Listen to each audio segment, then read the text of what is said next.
छक्या घरा वरिपरि हेर यो बिरिया घर हेर त्यहाँ माथि धेरै मरे त्यहाँ त बाँच्न त खस्नै मरे देख्नु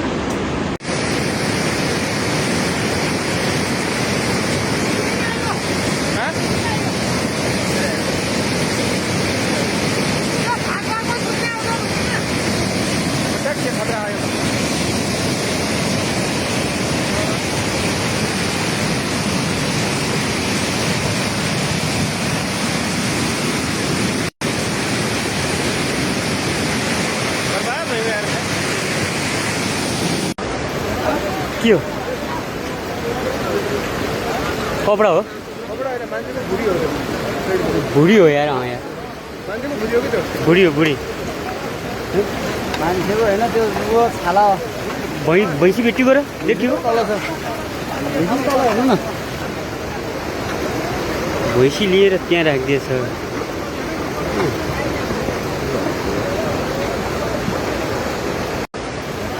के हो कपडा हो भुडी हो यार यार भुडी हो भुडी मान्छेको होइन त्यो छाला भैँसी भेट्टी गएर देखियो तल छ तल हेर्नु न भैँसी लिएर त्यहाँ राखिदिएछ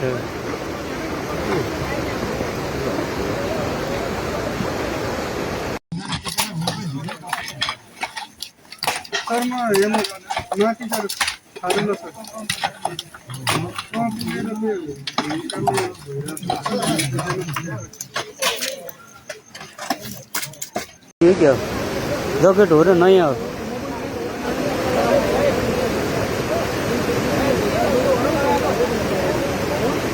होइन होला त्यो त्यो होइन सर होइन त्यो त्यो छाता हो सर पुरानो होइन त्यस्तो कपडा लाउनु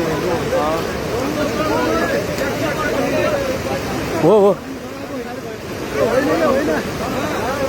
माथिबाट बगाइ ल्याएको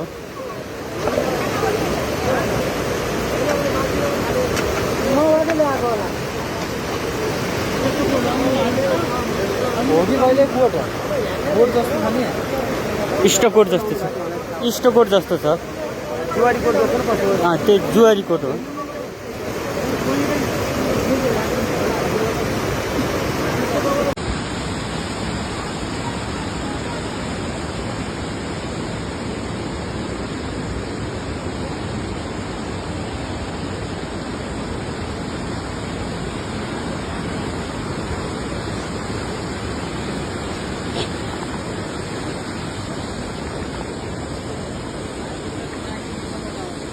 यो फेरि नगरपालिका 2 को यो झ्यालीखेतमा हो जहाँ चाहिँ 3वटा घरहरू चाहिँ एकदम पूर्ण रूपमा क्षतिग्रस्त छैन तर एकदम गइरहेको छ भने अहिले यहाँ हाम्रो रेड क्रसको टिम पनि यहाँ उद्धारमा जुटिरहेको छ यहाँ यस्तो छ है डकुमेन्टहरू साह्रै यस्तो अवस्थामा छ यहाँ देख्नु म तपाईँलाई देखाइदिएको छु यो घरको आसपासमा हेर्नुहोस् यहाँ ठुलो क्षति भइरहेको छ यहाँ चाहिँ टहराहरू घरहरू एकदम यो माथिबाट आएको यो चाहिँ कुरोले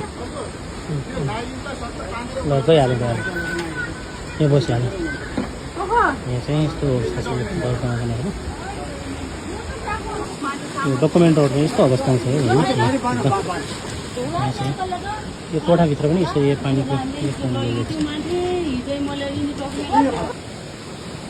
घरको भित्तामा चाहिँ यति ठुलो बाँस ल्याएर यहाँ चाहिँ यसो थुपारेको छ त्यहाँदेखि उहाँहरूलाई चाहिँ यसरी उद्धार गरिरहेको छ यहाँदेखि पठाइरहेको छ घरदेखि अहिले यहाँ चाहिँ साह्रै एकदम ठुलो मात्रामा चाहिँ यहाँ क्षति भएको छ अहिलेसम्म खास त्यसो भने पनि क्षति चाहिँ भएको छैन यो क्षेत्रहरू यहाँ मैले देखाइरहेको यो ठाउँमा 2टा चाहिँ भैँसी पुगिएको थियो यो बस्ती यो घरहरू चाहिँ अहिले पनि एकदम जोखिम जीर्ण अवस्थामा एकदम जोखिममा छ है यहाँ यति ठुलो यो बाँस गरिएको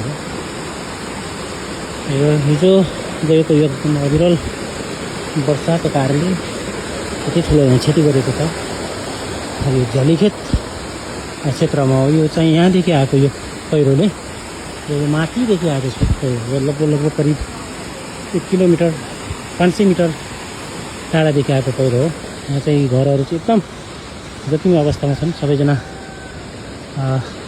सुरक्षित रहनु होला, किनभने यो विपदको बेला सबै आफ्नो क्षेत्रमा सुरक्षित रह्यो भने पक्कै पनि पछि यस्तै भौतिक संरचना निर्माण गर्न सकिन्छ आफू रह्यो भने।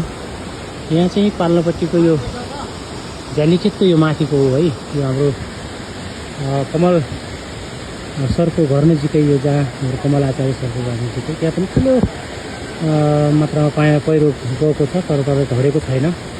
यो झ्यालीखेतको यो पाल्लोपट्टिको यो म तपाईँलाई देखाइरहेको छु, यो शिव मन्दिर जहाँ यो यहाँको स्थानीय र महिला दिदीबहिनीहरूले आफ्नो लगानीमा निर्माण गरेको यो शिव मन्दिर अहिले त्यो मन्दिर पनि एकदम पुरिएको छ। यहाँ चाहिँ त्यो घर पनि एकदम जोखिम अवस्थामा छ, यहाँ चाहिँ यस्तो पहिरो आएको छ भने माथि अझै पनि यो खतरा छ है। यो हाम्रो यो कमल सरको घर नजिकैबाट आएको यो एक ठाउँको मात्र सीमित ठाउँ हो। यस्तै थुप्रै ठाउँमा यसरी हिजोको पानीले हिजो गएको बाढी पहिरोले धेरै जनजनको क्षति भएको छ, मानवीय क्षति पनि भएको छ। अझै केही विवरण आउन बाँकी छ भने यहाँ चाहिँ हामी यसरी उद्धार गरिरहेका छौँ। यो घरका 3वटा घरहरूको बिचमा भएको सामानहरू है। यहाँ चाहिँ पारीपट्टि आइरहेको छ, लहर चाहिँ यसरी खटिराख्नु भएको छ है।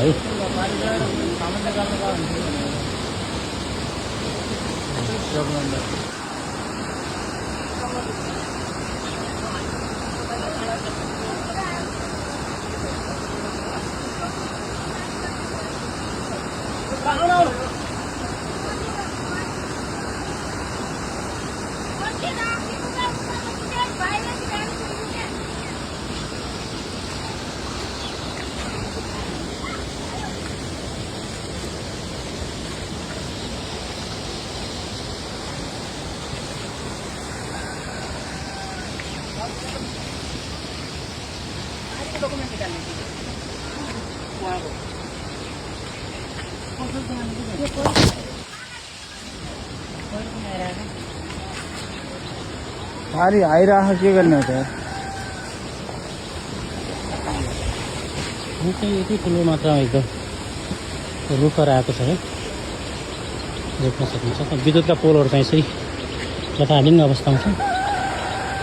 जुन चाहिँ अब यस्तो उद्धारमा लागिरहेको छ यहाँको स्थानीय दाजुभाइहरू। यो घरहरू पनि एकदम जोखिम अवस्थामा छन् है। यो खोलाबाट माथिदेखि आएको पहिरो लगभग कति 500 मिटर जति टाढाबाट 500 मिटरदेखि टाढादेखि आएको पहिरोले यहाँ चाहिँ भन्दै अब मानवीय क्षति चाहिँ केही पनि भएको छैन। यहाँ पशु चौपायाहरू पनि 2टा भैँसीहरू चाहिँ पुरिएको छ र अरू खास त्यस्तो क्षति छैन। यहाँ चाहिँ टहरा त्यसरी भत्किएका छन्। अब यहाँ आज साँच्चैकै यो बस्ती यो क्षेत्र आज सारा एउटा शोकमा डुबेको छ। मानवीय क्षति पनि भएको छ, भौतिक संरचनाहरू पनि यस्तै तहस नहस भएका छन्। उतापट्टि पनि भएको छ। त्यो क्षेत्रमा चाहिँ अझ त्यहाँको विवरणहरू आउनु बाँकी नै छ। यो एउटा मैले अघि पनि भने एउटा सीमित ठाउँ हो जहाँ झ्यालीखेत मात्र वारिपारिको यो मैले देखाइरहेको यो पहिरो।